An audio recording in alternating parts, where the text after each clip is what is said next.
के starting scene में हम दो भाइयों को देखते हैं, जिसमें बड़े भाई का नाम बिल होता है और वो अपने छोटे भाई को कागज की एक बोट बनाकर देता है, क्योंकि बाहर बारिश आ रही थी। बिल का छोटा भाई उस बोट को लेकर बाहर बारिश में खेलने जाता है और तभी उस बच्चे की बोट पानी में बहते बहते एक सीवर में चली जाती है। और जब वो बच्चा अपनी बोट को ढूंढने के लिए उस सीवर के पास जाता है, तब हम फर्स्ट टाइम पेनीवाइज को वहाँ पर देखते हैं। पेनीवाइज उस बच्चे को उसकी बोट रिटर्न करने के बहाने उसे अपने पास बुलाता है और उसके पास आते ही वो उसका एक हाथ ही खा लेता है। इस इंसिडेंट के बाद उस बच्चे का कुछ भी पता नहीं चलता कि वो कहाँ गया है और सब लोग ये समझते हैं कि वो मिसिंग हो गया। इसके बाद हम एक लड़के माइक को देखते हैं, जो एक शीप हाउस में होता है और उसे कहा जाता है कि वो एक बेड को शूट करे, लेकिन वो ये नहीं कर पाता। लेकिन उसे ऐसा करना था क्योंकि ये उसका फैमिली बिजनेस था। फिर हम स्कूल में स्टूडेंट्स को देखते हैं और वहीं पर एक लड़की बेवरली को देखते हैं, जिसकी क्लास फेलो उसे काफी तंग करती है। सब बच्चे वेकेशन स्टार्ट होने की वजह से काफी एक्साइटेड होते हैं और वहीं पर हम एक लेडी को देखते हैं, जो अपनी मिसिंग बच्ची को वहाँ पर ढूंढने आई थी। वहाँ पर एक लड़का हेनरी भी था, जो नेचर वाइज काफी इल मैनर्ड था और वो बिल और उसके बाकी फ्रेंड्स को काफी तंग किया करता था। और वहीं पर हम बेवरली की बेस्ट फ्रेंड बेन को भी देखते हैं, वो दोनों आपस में काफी अच्छे फ्रेंड्स होते हैं। दूसरी तरफ बिल जब स्कूल से घर वापस आता है, तब उसके फादर उसे काफी डांटता, क्योंकि बिल समझता था कि उसका छोटा भाई अभी भी जिंदा है, जो सीवर में गिरकर वहाँ से गुजर कर उस जगह पर गिर गया होगा जहाँ पर उसका डेड एंड होता है। लेकिन उसके फादर उसे समझाते हैं कि वो मर चुका है और वो ये सब कुछ करना बंद कर दे, क्योंकि इससे उसकी मदर को काफी दुख होगा। माइक जब मीट डिलीवर कर रहा होता है, तो वहाँ पर उसे एक डोर मिलता है और उसके पीछे वो काफी अजीबोगरीब चीजें महसूस करता है। उस डोर के पीछे से काफी लोगों की शाउट करने की आवाजें आती है और बहुत से हाथ भी बाहर निकलते हैं। और फिर तभी अचानक से वो डोर खुद ब खुद ओपन हो जाता है और वहाँ पर माइक पेनीवाइज को देखता है। इतनी ही देर में हेनरी अपने फ्रेंड्स के साथ वहाँ पर आता है और माइक को टीज करके वहाँ से चला जाता है। बिल का एक फ्रेंड अपने फादर के ऑफिस में बुक रखने के लिए जाता है और वहाँ पर वो एक बहुत डरावनी औरत की पेंटिंग देखता है, जिससे वो अक्सर डर जाया करता था। उसे डराने वाला कोई और नहीं बल्कि पेनीवाइज था, जो सबको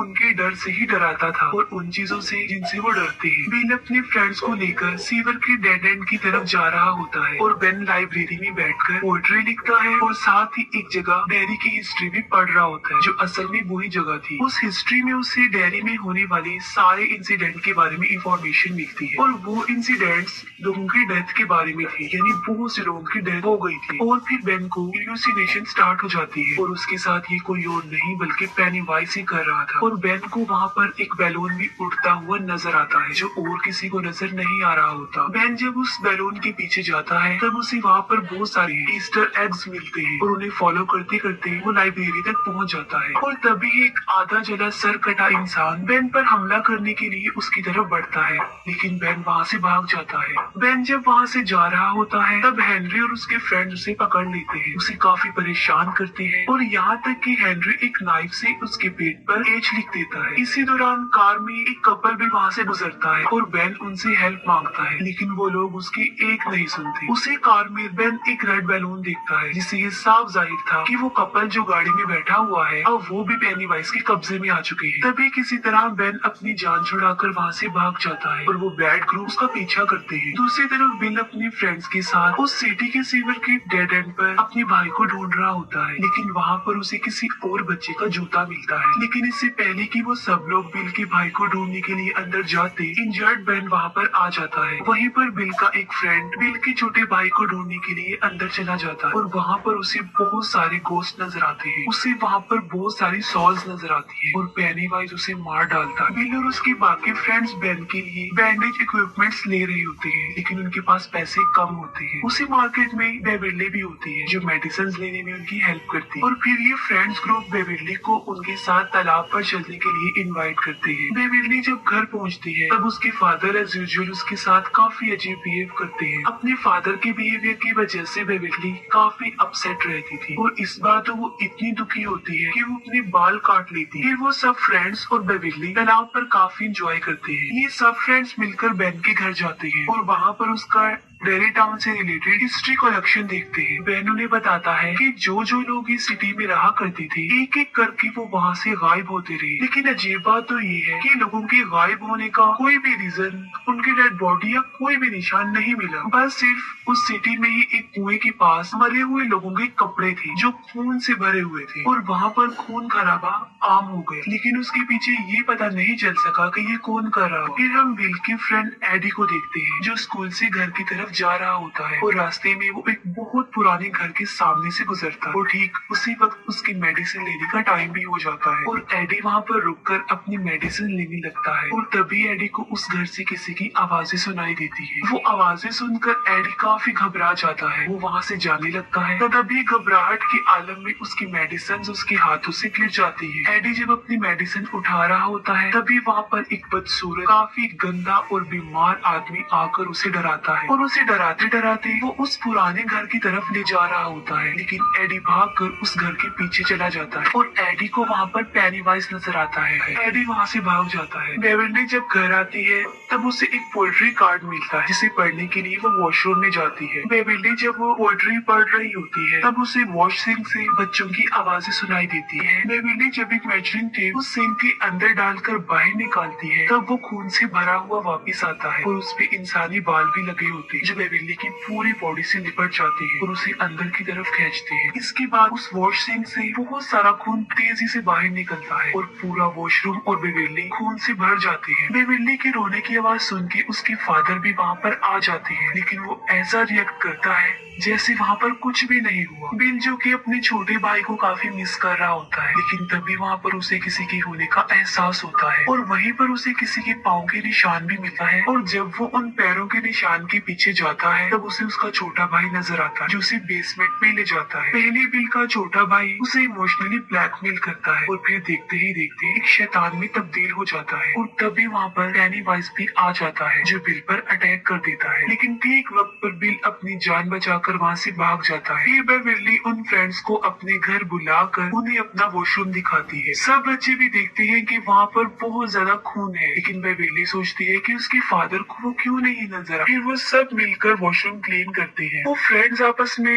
डिस्कस करते हैं कि कुछ ना कुछ तो गड़बड़ जरूर है क्योंकि उन लोगों के साथ भी कुछ ना कुछ अजीबोगरीब हो रहा है और वो जोकर उनको भी नजर आता है। तभी कुछ दूर फासले पर उन्हें हेनरी की कार और माइक की साइकिल नजर आती है और वो माइक को बचाने के लिए फौरन भागते हैं। दूसरी तरफ हेनरी और उसके फ्रेंड्स जबरदस्ती माइक को कच्चा गोश्त खिलाने की कोशिश करते हैं और उसे काफी पीटते भी हैं। तभी कुछ दूर फासले पर माइक को पेनीवाइज नजर आता है जो एक बच्चे का हाथ खा रहा था और साथ साथ वो माइक को एक अजीब सी स्माइल भी दे रहा था। और तभी फौरन वो फ्रेंड्स वहाँ पर पहुँच जाते हैं और हेनरी और उसके फ्रेंड्स पर पत्थरों की बारिश कर देते हैं और वो लोग माइक को सेव कर लेते हैं। फिर वो ग्रुप मिसिंग होने वाले बच्चों के पोस्टर देख रहे थे। तभी बेन उन्हें बताता है कि उसने डेरी टाउन के बारे में दोबारा से पढ़ा है। वो कहता है कि मुझे पता चला है कि डेरी टाउन में हर 27 साल बाद ऐसे इंसिडेंट्स होते रहते हैं। उन इंसिडेंट्स में लोग गायब होते हैं और ज्यादातर बच्चे। और ऐसा पहले तो कुछ अरसे तक चलता रहता है लेकिन फिर अचानक से बंद हो जाता है और फिर 27 सालों बाद ऐसा होने लगता है। वो लोग ये समझ जाते हैं कि कोई तो है जो 27 साल बाद आ जाता है और बच्चों को पकड़कर खा जाता है और इतना ज्यादा शिकार करने के बाद 27 सालों तक वो बिल्कुल रिलैक्स हो जाता है। और साथ में वो ये बात भी समझ जाते हैं कि वो बच्चों के सामने उन्हें उसी रूप में आकर डराता है जिससे वो सबसे ज्यादा डरते हैं। और जाहिर है तकरीबन सब बच्चे ही जोकर से डरते हैं। बिल सबको अपने घर ले जाता है और उन्हें डेरी टाउन का मैप दिखाता है। मैप देखकर उन लोगों को पता चलता है कि जहाँ जहाँ वो इंसिडेंट्स हुए थे वो जमीन के नीचे एक गटर से जुड़े हुए हैं और ये सारे गटर एक ही जगह पर आकर आपस में मिलते हैं और वो कुआं है जो उसी पुराने घर में था। वो बच्चे फौरन ये समझ जाते हैं कि पेनीवाइज वहीं पर रहता है उसी पुराने घर के कुएं में। तभी एडी इन बातों से काफी डर जाता है और वो सब कुछ बंद करने के लिए कहता है लेकिन अचानक से प्रोजेक्टर अपने आप ऑन हो जाता है और पिक्चर्स खुद ब खुद चेंज होने लगती है। ये देखकर वो लोग काफी घबरा जाते हैं, काफी डर भी जाते हैं। और तभी उन पिक्चर्स में बिल के छोटे भाई की पिक्चर भी आती है और तभी फौरन पेनीवाइज भी एक पिक्चर की सूरत में उनके सामने आता है और तभी पेनीवाइज उस फोटो से निकलकर उन बच्चों को डराता है। वो सारे बच्चे काफी डर जाते हैं, लेकिन बिल डिसाइड करता है कि वो उस पुराने खंडर वाले कुएं में जाएंगे और पेनीवाइज का मुकाबला करेंगे। वो सब बच्चे बिल की बात मानकर उसके पीछे पीछे उस घर में जाते हैं। बिल कहता है कि हमें उसका मुकाबला करते हुए उसे रोकना चाहिए, वरना ये सिलसिला ऐसे ही चलता रहेगा और हो सकता है कि नेक्स्ट उनमें से ही कोई हो जो मिसिंग हो जाए और उस जोकर का शिकार बन जाए। और जब वो लोग उस घर के अंदर जाते हैं तो पेनीवाइज उन्हें विजन दिखाता है और एक दूसरे से अलग कर देता है। एडी फिर से उस क्रीपी आदमी से डरकर ऊपर से नीचे गिर जाता है और काफी इंजर्ड हो जाता है। उन फ्रेंड्स में बिल का फ्रेंड रिची जो एक रूम में बंद हो जाता है और वहाँ पर बहुत सारे जोकर्स थे और तभी वहाँ पर पेनीवाइज आ जाता है। लेकिन इससे पहले कि वो रिची को कोई नुकसान पहुँचाता, बिल बिल्कुल ठीक वक्त पर दरवाजा खोलकर उसे बचा लेता है और फिर पेनीवाइज एडी के पास जाता है। लेकिन इससे पहले कि पेनीवाइज एडी को डराकर मार देता, बिल और रिची वहाँ पर पहुँच जाते हैं और पेनीवाइज उन दोनों पर ही अटैक कर देता है। और तभी बेविली एक लोहे के रॉड को पेनीवाइज के सर में दे मारती है, जिससे वो जख्मी हो जाता है। लेकिन इसके बावजूद भी वो बच्चों को डराने से बाज नहीं आता। वो उन्हें काफी डराता है और अपने बड़े बड़े नाखूनों से वो बेन को जख्मी कर देता है। लेकिन वो सारे बच्चे वहाँ पर एक साथ थे और पेनीवाइज भी इंजर्ड था, तो वो उन्हें कोई नुकसान पहुँचाए बगैर ही वहाँ से चला जाता है। तभी बिल उसका पीछा करता है और उसे उस कुएं में जाते हुए देख लेता है और तभी वो सब बच्चे उस घर से अपनी जान बचाकर भाग जाते हैं। बिल अपने फ्रेंड्स को कहता है कि वो दोबारा से उस घर में जाएंगे, लेकिन अब वो पूरी तैयारी से आएंगे और बड़ी बहादुरी से वो पेनीवाइज का मुकाबला करेंगे। लेकिन बेविली के अलावा कोई भी उसकी ये बात मानने के लिए एग्री नहीं होता। वो कहते हैं कि वो लोग वापस वहाँ पर नहीं जाएंगे। बिल का फ्रेंड रिची जब उसे कहता है कि उसका भाई अब मर चुका है, बिल को इस बात पर गुस्सा आ जाता है और उन दोनों में लड़ाई हो जाती है और वो ग्रुप आपस में बिखर जाता है। बेविली उन्हें काफी समझाती है कि पेनीवाइज यही चाहता है कि वो सब एक दूसरे से अलग हो जाएं, क्योंकि उसे पता है कि अगर वो साथ रहे तो वो उसका मुकाबला कर लेंगे। लेकिन बेविली की ये बात कोई नहीं सुनती। दूसरी तरफ हेनरी को अपने घर के पास रखे गए लेटर बॉक्स के ऊपर एक रेड बैलून उड़ता हुआ नजर आता है, जो पेनीवाइज के वहाँ होने का साइन था। जब उस बॉक्स को ओपन करता है तब उसे वहाँ पर एक नाइफ मिलता है। ये नाइफ उसी का था जो जंगल में गिर गया था जब वो बेन के पीछे भागा था। हेनरी जब उस चाकू को ले लेता है तब वो पूरी तरह से पेनीवाइज के कंट्रोल में आ चुका होता है। पेनीवाइज हेनरी को बहुत फोर्स करता है कि वो अपने फादर को जान से मार डाले, जबकि हेनरी सच में पेनीवाइज के बहुत ज्यादा कब्जे में आ चुका था और वो सच में ही अपने फादर को जान से मार डालता है जब वो सो रहे होते हैं। बेविली के डैड अग्रेसिव होकर उसके साथ जबरदस्ती करने की कोशिश करते हैं। बेविली अपने फादर को टांग मार के वहाँ से भाग जाती है और खुद को वॉशरूम में बंद कर लेती है। लेकिन बेविली का फादर बाथरूम के दरवाजे को तोड़कर अंदर घुस जाता है। अपनी जान बचाने के लिए बेविली सिंक अपने फादर के सर में मार देती है, जिससे वो इंजर्ड होकर बेहोश हो जाता है। दूसरी तरफ बिल बेविली को ढूंढते ढूंढते उसके घर तक चला जाता है, जहाँ पर उसे उसके फादर की डेड बॉडी की सारी दीवारों पर पेनीवाइज का मैसेज मिलता है। वहाँ पर लिखा होता है कि यू डाई इफ यू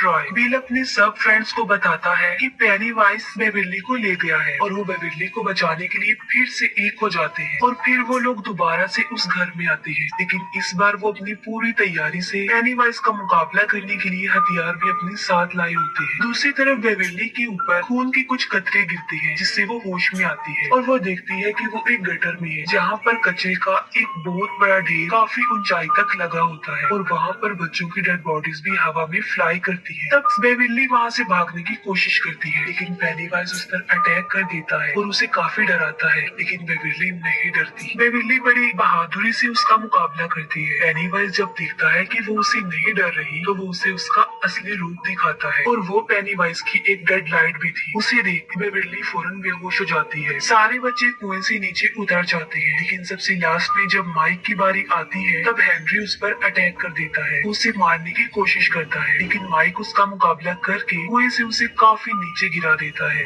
वो लोग जब नीचे उतर रहे होते हैं तब उनका एक फ्रेंड उनसे बिछड़ जाता है और यहाँ पर पेनीवाइज उस भयानक पेंटिंग वाली औरत की सूरत में उस पर अटैक कर देता है। बाकी फ्रेंड्स अपने उस दोस्त को ढूंढने के लिए वहाँ पर पहुँच जाते हैं, लेकिन इससे पहले कि पेनीवाइज उसे जान से मार डालता वो सब वहाँ पर पहुँच जाते हैं और पेनीवाइज वहाँ से भाग जाता है। और तभी बिल को अपना छोटा भाई भी वहाँ पर नजर आता है, जिसको फॉलो करते हुए वो बिल्कुल उसी जगह पर पहुँच जाता है जहाँ पर बेविली भी थी। बेविली हवा में लटकी हुई थी और बिल उसे नीचे लाने की कोशिश करता है और फिर बिल अपने भाई के पास चला जाता है। तभी बाकी फ्रेंड्स वहाँ पर आ जाते हैं और सब मिलकर बेविली को नीचे उतारते हैं, लेकिन बेविली होश में नहीं थी। वो सब उसे होश में लाने की कोशिश करती है, लेकिन स्टिल वो होश में नहीं आती। फिर बेन बेबिल्ली को हक करता है क्योंकि वो उसे लाइक करता था। तो इसी वजह से बेबिल्ली पेनीवाइज की ट्रैप से बाहर आ जाती है और बिल्कुल होश में आ जाती है। पेनीवाइज बिल को उसके छोटे भाई के रूप में काफी इमोशनली ब्लैकमेल करता है और उसे अपने साथ घर ले जाने के लिए भी कहता है। बिल उसकी बातें सुनकर रोता है और कहता है कि मैं जानता हूँ कि तुम मेरे भाई नहीं हो, और वो उसे गन से शूट कर देता है। और फिर पेनीवाइज अपने असली रूप में आकर उन सब पर अटैक कर देता है। वो सब बच्चे एक होकर उसका मुकाबला करते हैं, लेकिन फिर पेनीवाइज बिल को पकड़ लेता है। पेनीवाइज उनको बताता है कि तुम लोग मुझसे जितना डरोगे मेरी पावर उतनी ही ज्यादा बढ़ती जाएगी। वो कहता है कि तुम बिल मुझे दे दो, उसके बदले भी मैं तुम्हारी जान बख्श दूंगा और तुम यहाँ से चले जाओ। मैं इसे खाकर 27 सालों तक सोने के लिए चला जाऊंगा और तुम लोग भी अपनी लाइफ में वापस चले जाओ। पेनीवाइज के यही अल्फाज उसी पर भारी पड़ जाते हैं। वो सब बच्चे बिल्कुल एक होकर उससे लड़ते हैं। पेनीवाइज उन बच्चों को हर उस रूप में डराने की कोशिश करता है जिससे वो सबसे ज्यादा डरते हैं, लेकिन वो बच्चे नहीं डरते। लेकिन अब पेनीवाइज उनसे डरने लगता है क्योंकि वो सब एक थे और डर भी नहीं रहे थे, और यहाँ तक कि मार मार के भी वो पेनीवाइज को काफी जख्मी कर चुके थे। उन बच्चों का बिल्कुल एक हो जाना पेनीवाइज को हारने पर मजबूर कर देता है और पेनीवाइज डरते हुए भूखा ही 27 सालों के लिए सोने के लिए चला जाता है। ये मूवी यहीं पर एंड